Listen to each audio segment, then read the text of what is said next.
और देखिए इसी के बाद एक और बड़ी खबर आ रही है। ब्लैक सी फ्लीट पर हमले के बाद क्रीमिया में अलर्ट जारी कर दिया गया है। सेवास्तोपोल में रूस की पेट्रोलिंग बढ़ गई है।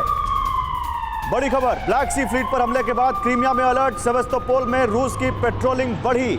हेलीकॉप्टर और बोट से की जा रही है पेट्रोलिंग। ये तस्वीरें देखिए, ये सेवास्तोपोल में पेट्रोलिंग की तस्वीरें हैं। ब्लैक सी फ्लीट पर यूक्रेन ने अटैक किया था और उसके बाद यहां पर क्या तस्वीरें आ रही हैं ये देख सकते हैं आप। इस पर बात करने के लिए मेरे साथ दो खास मेहमान हैं।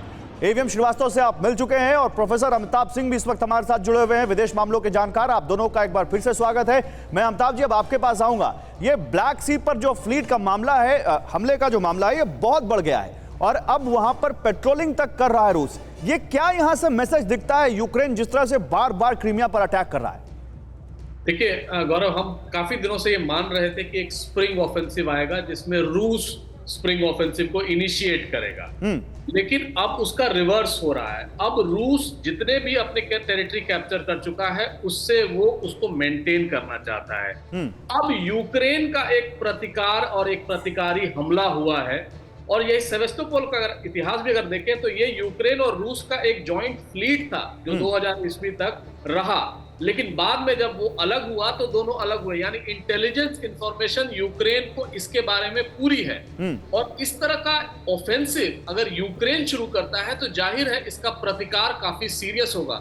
मैं इस बात से काफी हद तक सहमत हूं कि स्प्रिंग ऑफेंसिव का अब वक्त आ गया है, क्योंकि मई का महीना जो है वो एक्चुअली उस समय टैंक वॉरफेयर या अन्य वॉरफेयर जो इन्फेंट्री आर्टिलरी हो वो शुरू हो सकती है।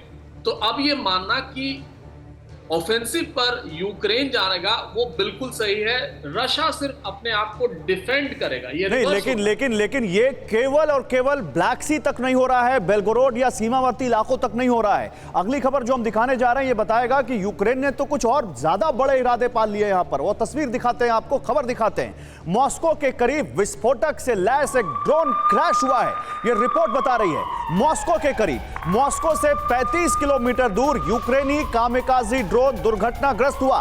कामिकाजी यानी सुसाइड ड्रोन जिसमें विस्फोटक लगा होता है और मॉस्को के बिल्कुल करीब पहुंच गया ये। इस कामिकाजी ड्रोन में 17 किलो यूक्रेनी C4 विस्फोटक था, ये रिपोर्ट ने कहा। यूक्रेनी ड्रोन को लेकर रूसी मीडिया के हवाले से ये खबर आ रही है। अब इसका क्या मतलब है? क्या यहां पर मॉस्को के करीब यूक्रेन कोई बड़ा हमला करने वाला था? मात्र 35 किलोमीटर दूर यूक्रेनी ड्रोन, वो भी कामिकाजी ड्रोन जो कि सुसाइडल ड्रोन्स कहे जाते हैं, वो यहां पर पहुंचा।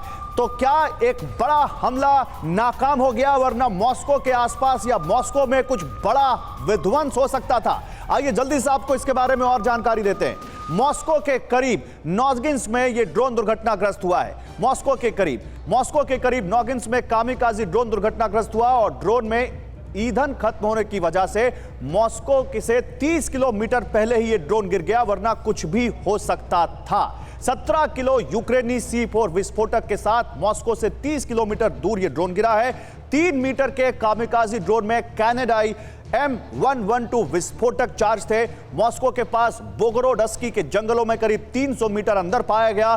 ड्रोन की पहचान यूक्रेन मेड UJ-22 एयरबॉर्न के रूप में की गई। रिपोर्ट ये कह रहे हैं, सोर्स रूसी मीडिया। सर आप थोड़ा धरा जाइए एवं श्रीवास्तव, और आपका इस पर क्या मानना है? क्या ये खबर, एक तरफ ब्लैक सी फ्लीट पर हमला, दूसरी तरफ मॉस्को के 35 किलोमीटर पास ये यूक्रेन के ड्रोन का मिलना, सर ये तो मामला बहुत बढ़ता जा रहा है। बिल्कुल आप सही कह रहे हैं और आपकी टाइटल भी मैं कहूंगा कि बहुत सही है। रण तो अब होगा, क्योंकि अभी तक जो भी आपने देखा था सारा लैंड वॉरफेयर था। मिसाइल्स, रॉकेट्स, लैंड लॉन्च थे। अब आप देख रहे हैं कि जो सी वाला रूट उसको भी अडॉप्ट किया जा रहा है और एयर रूट से पोक कर रहा है यूक्रेन रशिया को।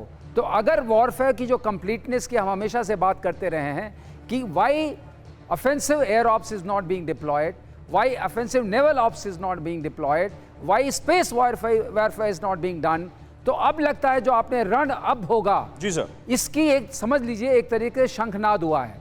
क्योंकि अगर आप सी रूट से आएंगे, आप एयर रूट से आएंगे, तो जरूर आप ये होगा कि रशिया का इसके लिए चाहे स्प्रिंग ऑफेंसिव के लिए मन ना हो कि हम फ्रोजन करेंगे, अपनी लाइन को फ्रीज करेंगे, हम डिफेंड करेंगे, लेकिन अब इस ऑफेंसिव का जवाब देने के लिए उनको ऑफेंसिव होना ही पड़ेगा। बिल्कुल, और वो दिख रहा है तरीके से अब रशिया पर थोपा जा रहा है कि आप इस लड़ाई को आगे बढ़ाइए।